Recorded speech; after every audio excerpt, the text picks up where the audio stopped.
This is a fantastic device to keep people enslaved forever. And to cover this, there's a whole lot of other stories which I don't want to enter. Phenomenal tools to control populations, which has been successfully done for a long time.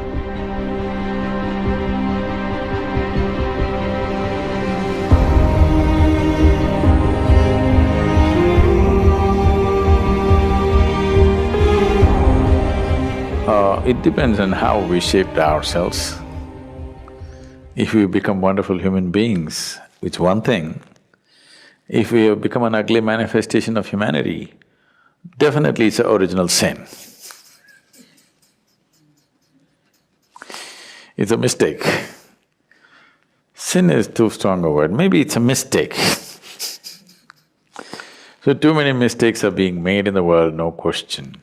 You claim to appreciate or, well, you worship the one who is referred to as the creator, but you have a huge issue with the creation.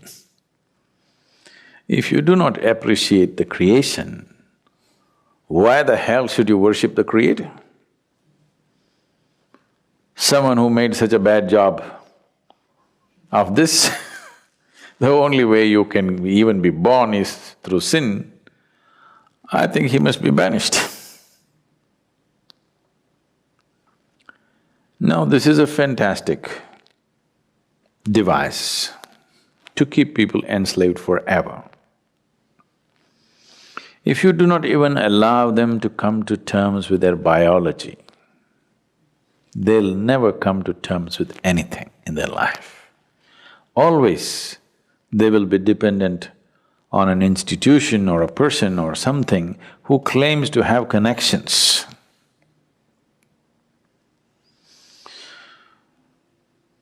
An Italian mafia guy was once brought to the law court and he just walked in with this fat cigar in his hand and like this he came and sat down like he's a guest. Then the judge looked at his arrogance and asked, "Do you have a lawyer?" He blew the smoke out and said, "Well, I got friends in the jury."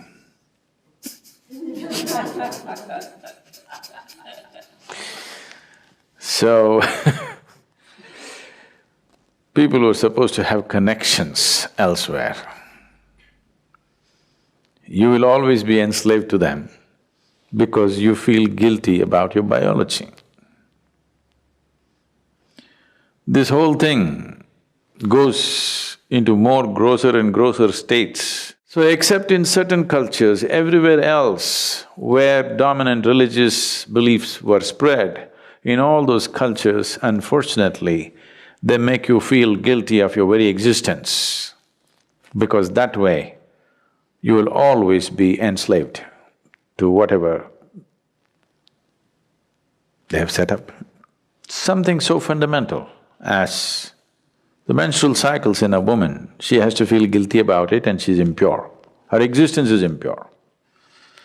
Unfortunately, I want you and all the teachers of the world to understand, if your mother did not have menstrual cycles, you wouldn't be born, even if she met your father. Yes. So the life-making material, unused, is what it is. And if that is impure, your very birth is impure, that's what they're anyway trying to tell you, that your birth is impure. And to cover this, there's a whole lot of other stories which I don't want to enter.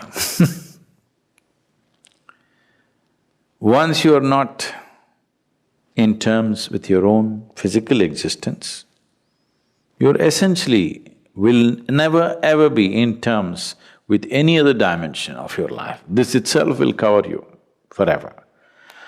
This is